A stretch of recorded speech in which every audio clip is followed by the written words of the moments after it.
Quantos aqui estão desejosos pela palavra do Senhor? Amém? Sabia que isso é muito importante, porque a palavra do Senhor ela é comparada a uma semente, ou seja, ela é uma semente muito poderosa.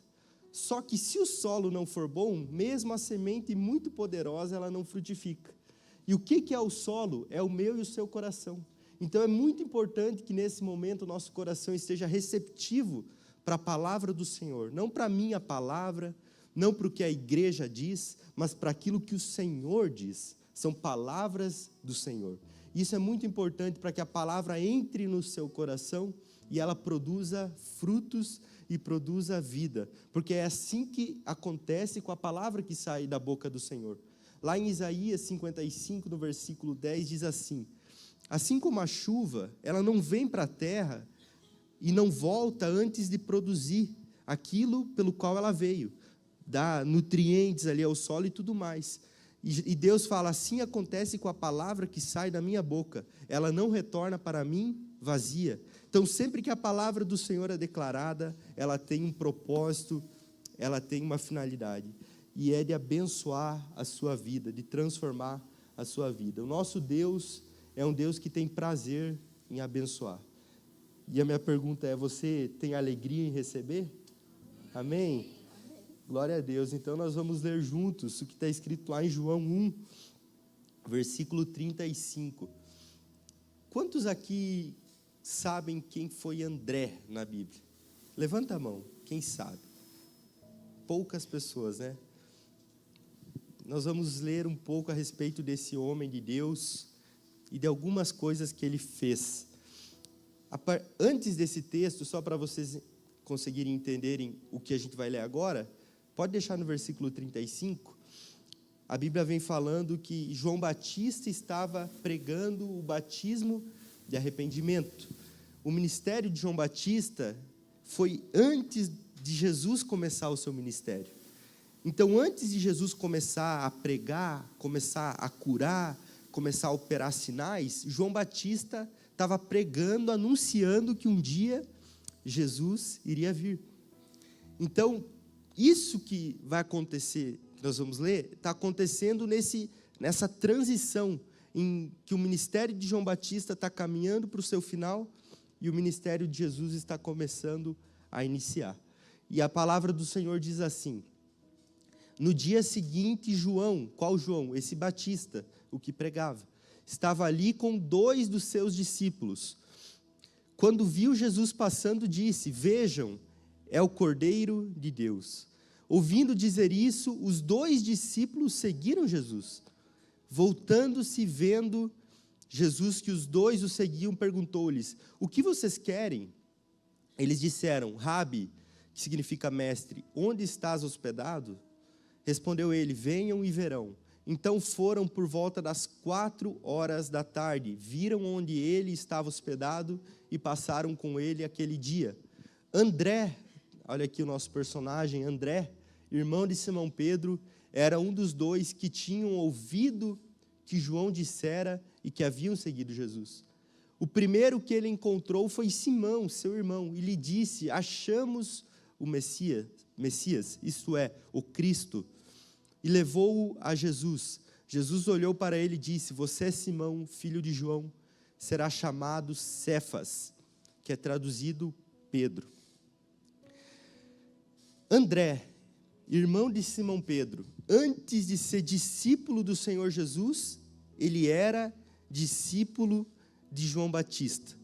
E antes de entrar na mensagem, eu quero falar de 3 atributos de André.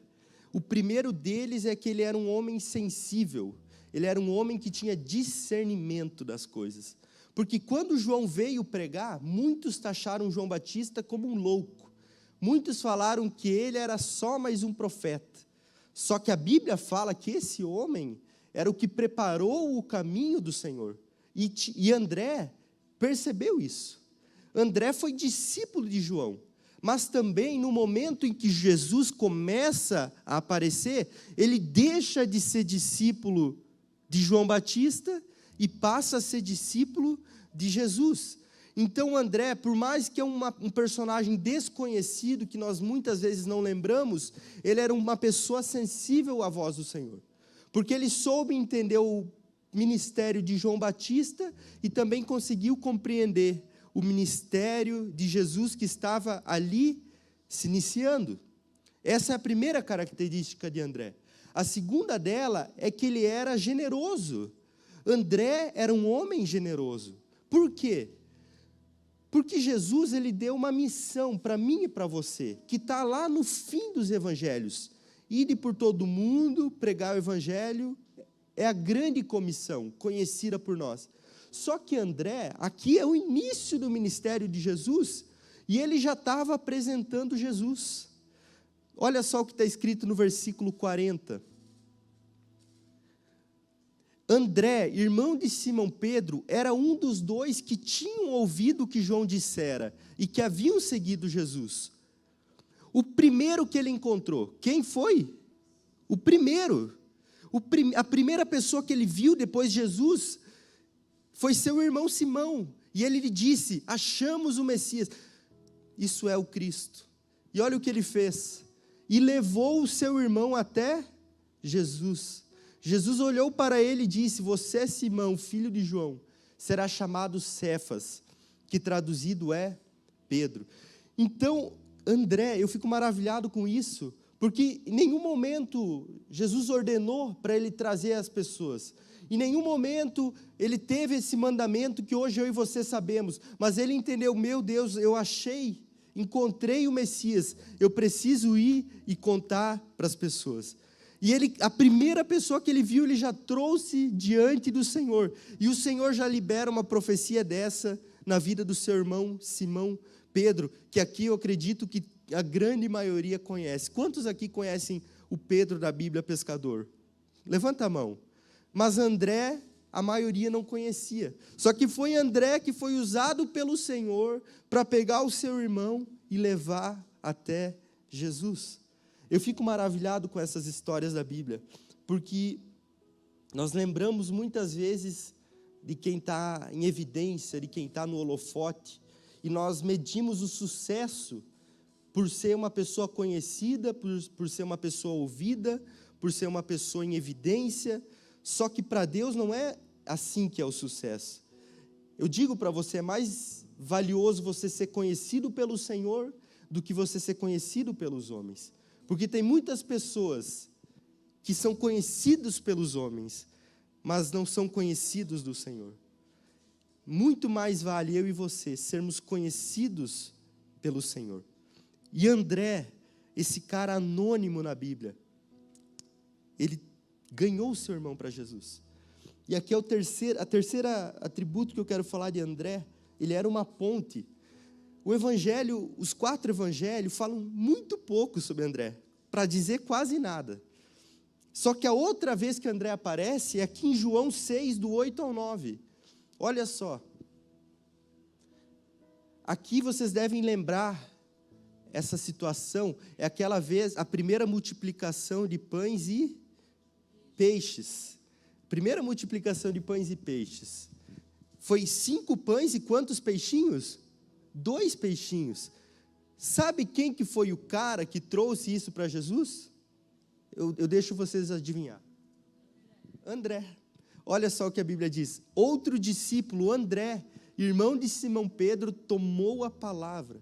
Aqui está um rapaz com 5 pães de cevada e 2 peixinhos. Mas o que é isso para tanta gente?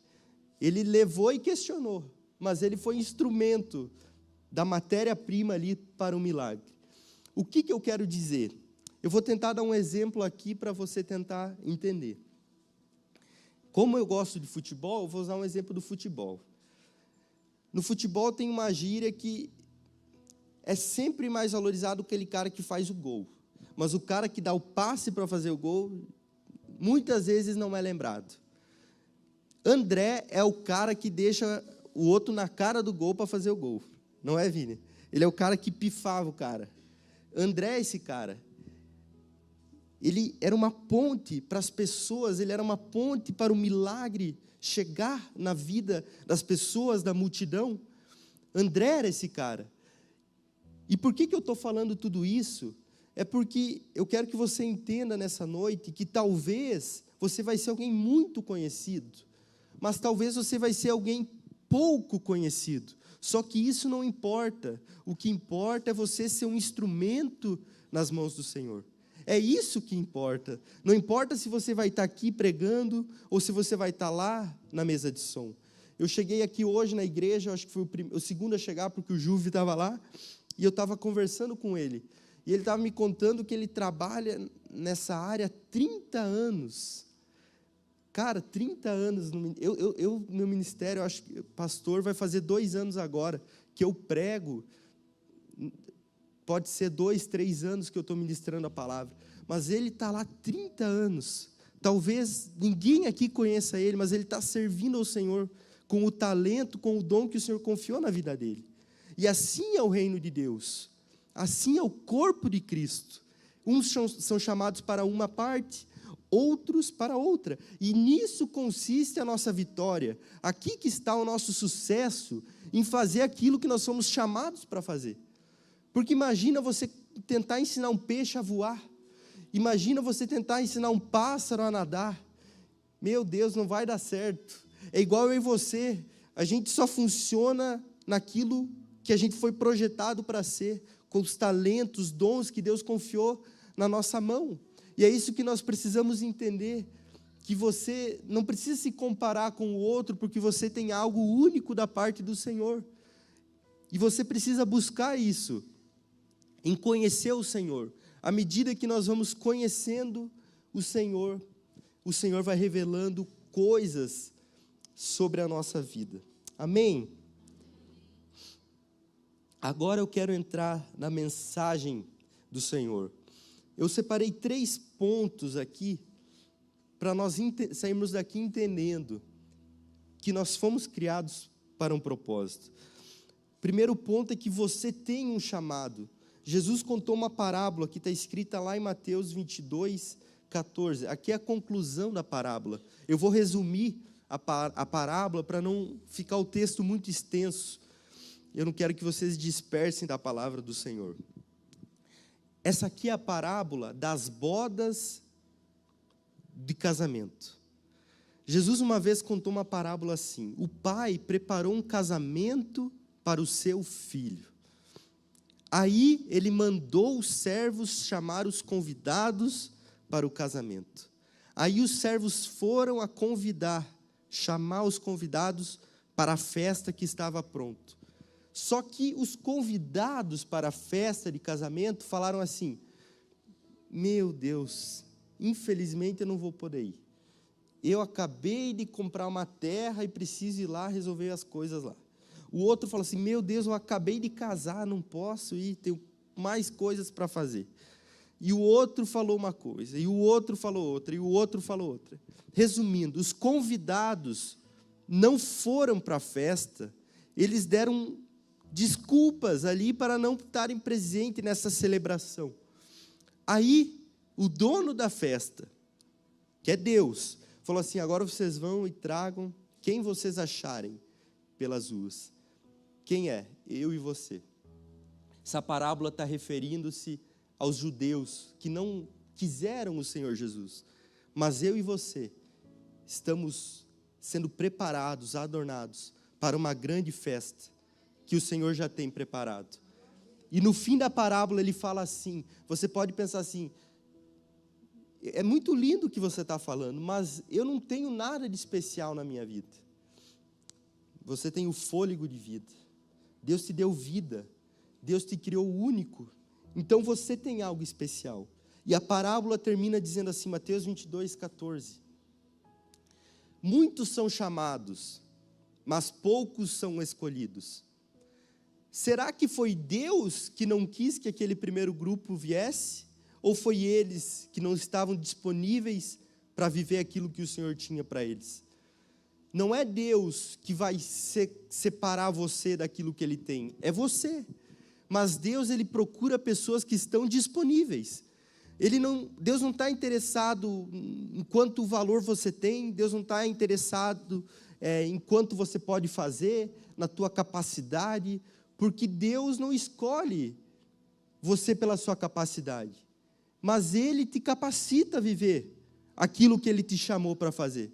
Então, se Deus tem te chamado, Deus tem te despertado, Ele mesmo vai te capacitar.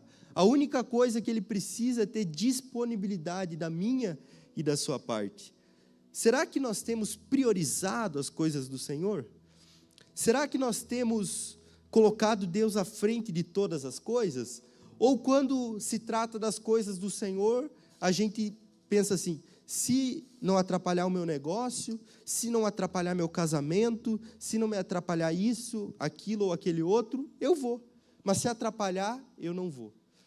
Porque Deus, Ele trabalha com pessoas disponíveis. Deus não trabalha com pessoas perfeitas, Deus não trabalha com pessoas que não erram, Deus não trabalha com os mais inteligentes, Deus trabalha com as pessoas disponíveis.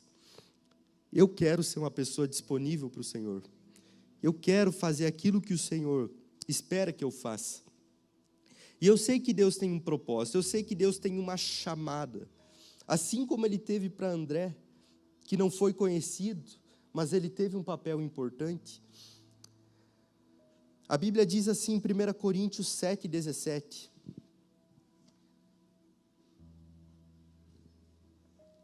E aqui entra a segunda parte, o segundo ponto que eu falei, que é o quê? Você ser fiel à sua realidade. Olha o que a palavra diz: entretanto, cada um continue vivendo na condição que o Senhor lhe designou e de acordo com o chamado de Deus. Esta é a minha ordem para todas as igrejas. Versículo 20. Cada um deve permanecer na condição em que foi chamado por Deus. Versículo 24. Irmãos, cada um deve permanecer diante de Deus na condição em que foi chamado. Meu Deus, eu acho isso lindo, sabe por quê? Porque tem muitas pessoas que limitam o agir de Deus por pensar assim: você não sabe a minha história, você não sabe a minha família, você não sabe como é lá no meu trabalho, você não sabe o que aconteceu comigo, você não sabe o que fizeram comigo. Só que a Bíblia está falando assim: você deve permanecer na situação que você está quando você foi chamado por Deus. Isso não quer dizer que Deus não vai entrar na sua vida e transformar as coisas. Mas o que Ele está querendo dizer aqui é que Deus que vai transformar as coisas. Porque você com a sua força já não conseguia mais. Você com a sua capacidade não conseguia mais. Aí veio um Deus todo-poderoso e agora você quer mudar? Não, Ele fala assim: permaneça, porque você vai ver o Senhor transformando as coisas. Eu não sei você, mas eu posso contar muitas histórias de situações que foram transformadas a partir do momento em que o Senhor entrou. Então, você aqui essa noite, entenda isso. Se o Senhor tem te chamado para algo, permaneça fiel aonde você está, até o Senhor lhe levar para um lugar diferente. Não seja você a pessoa que atrapalha o Senhor, que quer dar ordens no Senhor, que quer falar: não, agora é o momento. Não, você espera, você permanece, porque o Senhor no tempo certo, Ele muda as coisas de lugar. O sábio Salomão dizia em Eclesiastes 3:1: há tempo para todas as coisas, há um tempo para todo propósito debaixo do céu. Para Abraão, o tempo de Deus era ser pai com 20 anos. Sim ou não? Sim ou não? Não. 100 anos. 100 anos. Abraão foi pai do filho da promessa. Só que antes disso, a mulher dele quis ajudar o Senhor. Ela quis falar assim: Abraão, deita-se com a minha serva, para que nós tenhamos um filho. Só que isso aí foi tão sutil que está um problema na humanidade até hoje, não é, Jean? Por causa dessa decisão, dessa mulher que quis ajudar o Senhor. O Senhor não precisa da nossa ajuda, é nós que precisamos da ajuda dEle.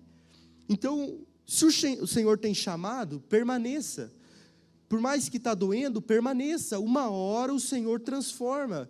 Mesmo sem você ver, o Senhor está trabalhando. Eu vou dar um exemplo aqui para você de um homem chamado Davi. Ele era o filho caçula, o filho que era desprezado pelos irmãos. Tanto que, quando o profeta visitou a casa, ele estava lá, cuidando das ovelhas do seu pai.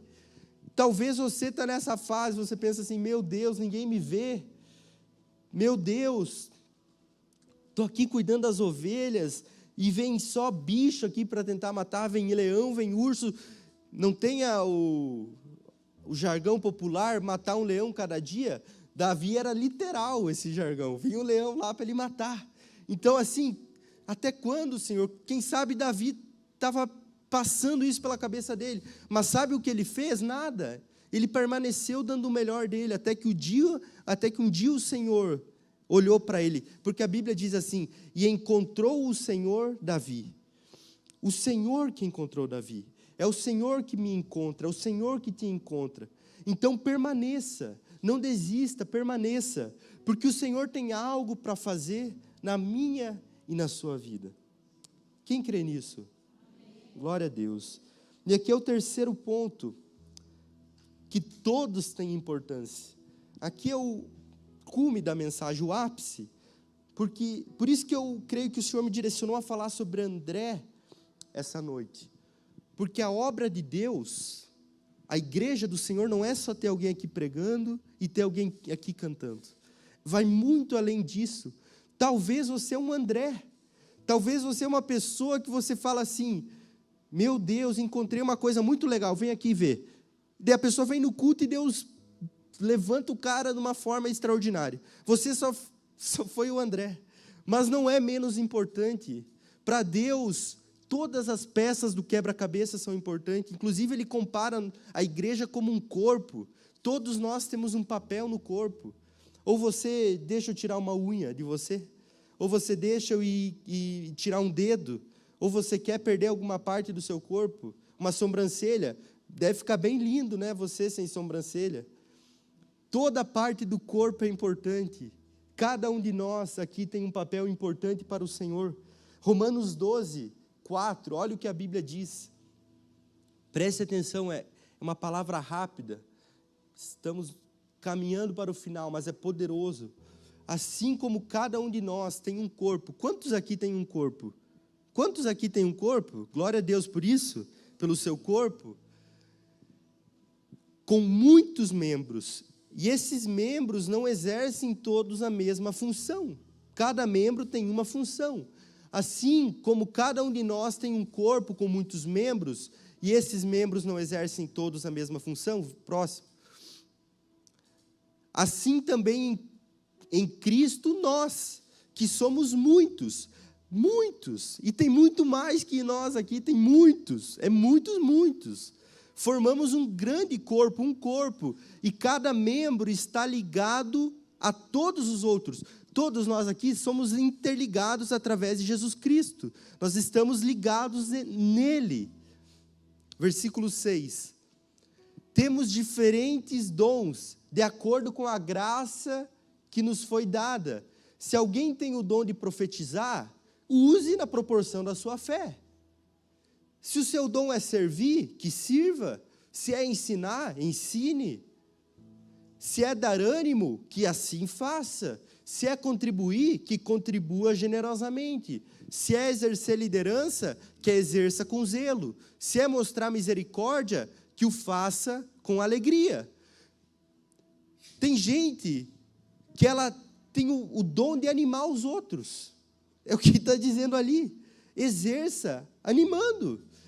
Faça o que você tem na sua mão para servir ao Senhor. Use o dom que Deus te deu para a obra dele. Porque nada é em vão, é um corpo. Aqui no culto precisa ter um tecladista, precisa ter um baterista, precisa ter um ministro, precisa ter alguém na mesa de som, precisa ter salva-vidas, precisa ter alguém no estacionamento. Precisa muita gente. E é o corpo, e é eu e você. Só que eu e você não podemos receber o amor de Deus, nós não podemos receber a graça do Senhor e permanecer sentados. Não, agora eu entendi, agora acaba por aqui, eu fui alcançado. Não. Ele te chamou, te salvou, te purificou, agora Ele te envia para um propósito. Não sei, eu vejo aqui muitas pessoas, eu não sei o que será de você, mas eu sei que tem algo especial da parte do Senhor na sua vida. E você precisa, você deve consagrar isso ao Senhor. Faça algo para o Senhor, e você vai ver o Senhor fazendo algo na sua vida. Porque todas as vezes que nós nos dispomos para fazer algo para o Senhor, nós também podemos contemplar o cuidado do Senhor na nossa vida. 1 Coríntios 12, 4.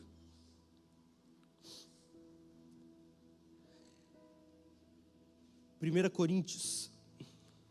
Crônicas é parecido. Aí. 12, 4. Há diferentes tipos de dons e há diferentes espíritos. Sim ou não? O espírito é o mesmo que os dons sejam diferentes. Há diferentes tipos de ministérios, mas o Senhor é o mesmo. Há diferentes formas de atuação, cada um atua em uma forma. Mas é o mesmo Deus que efetua tudo em todos. A cada um, porém, é dada uma manifestação do Espírito, visando o bem de uma pessoa. Sim ou não? Visando o bem comum. O que é o bem comum? É o bem do corpo, é o bem da igreja. Então, muitas vezes, você está percebendo uma necessidade dentro do culto, você acha que alguma coisa pode melhorar? Seja você a resposta, porque é visando o bem comum. Nós estamos aqui para que a igreja do Senhor avance, para que a igreja do Senhor cresça. Esse é o propósito, essa é a chamada que o Senhor tem, e eu e você podemos fazer parte disso. Eu não sei você, o que passa na sua cabeça ao eu falar essa palavra, mas eu penso assim, meu Deus, que privilégio eu tenho de participar daquilo que o Senhor está fazendo. Que privilégio eu tenho de poder estar aqui compartilhando uma palavra e saber que vidas são transformadas, não pela minha capacidade, mas pelo poder da palavra do Senhor. Imagina você dando um abraço e uma pessoa sendo curada, uma pessoa sendo reanimada. Imagina você ministrando louvor e o Senhor falando com as pessoas, e você vê pessoas chorando, e você vê pessoas sendo curadas. É assim, é a obra do Senhor, é os dons que Ele confiou a nós. Só que nós precisamos usar, colocar o que a gente tem de melhor à disposição do Senhor. Nós não podemos ser egoístas, nós precisamos olhar para André, que assim que ele encontrou Jesus, ele já pensou, meu Deus, eu tenho que compartilhar. Assim tem que ser, porque aí é o crescimento. Porque é insustentável um crescimento quando depende de uma pessoa. Mas quando cada um entende o seu papel, nós avançamos, nós crescemos com qualidade, nós crescemos com força, nós crescemos em amor, porque nós vamos aprender a ter compaixão uns com os outros, nós vamos aprender a se importar uns com os outros. Talvez você vem num culto aqui muitas vezes, mas você não conhece as pessoas, você não se disponibiliza. As pessoas são falhas, mas as pessoas também são usadas para curar. Então, às vezes você está passando uma dificuldade e ninguém sabe, nós estamos aqui como igreja para suprir as necessidades, para ser auxílio uns aos outros. Só que não tem como ser isso se você não falar, se nós não tivermos relacionamento. E não é um relacionamento comigo, é entre vocês, é entre o corpo, entre a igreja. Porque quem crê em Jesus faz parte da igreja. É o combo, você creu nele, você entrou para o time dele, e o time dele é a igreja de Jesus. E nesse time você tem uma função, você tem um papel. Inclusive Deus fala que os membros de menor importância, Ele fez seus membros de maior importância, para que ninguém se glorie na presença do Senhor, porque tudo vem dEle e é para Ele, a glória somente a Ele. Engana-se nós quando pensa, meu Deus, o pastor está crescendo lá, o pastor está isso, o pastor aquilo. Não, aqui é um instrumento, a glória é para o Senhor. Então, se tem algo bom acontecendo, dá glória a Deus, glorifica o Senhor. Até, eu confesso que é difícil, muitas vezes as pessoas vêm falar para mim, meu Deus, que palavra abençoada. Eu falo, meu Deus, glória a Deus, porque eu sei que é Deus, não é, a glória não é minha, a glória é dEle, a palavra é dEle. Eu estou sendo aqui só essa pessoa que eu estou falando, estou tentando fazer a minha parte no corpo, mas eu creio que tem algo preparado para mim e para você.